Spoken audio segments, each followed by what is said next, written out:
Hello and welcome. Today we are at the Neo Orthopaedic to take the digital video tour of the clinic and also interview Dr. Ashu Consul.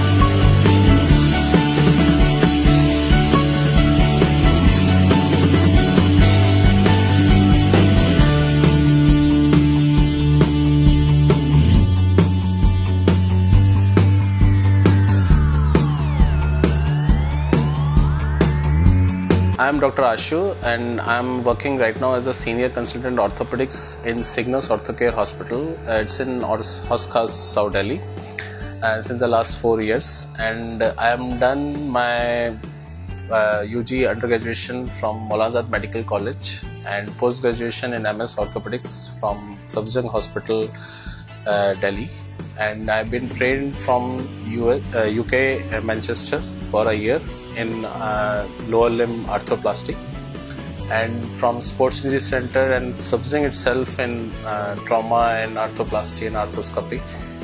And it's a wonderful journey. Since last 17 years I am in this field, since 2001, and for the last since 2008, 10 years I am in private practice, and this clinic has been there for the last 2011 we opened this, and it's gradually increasing day by day.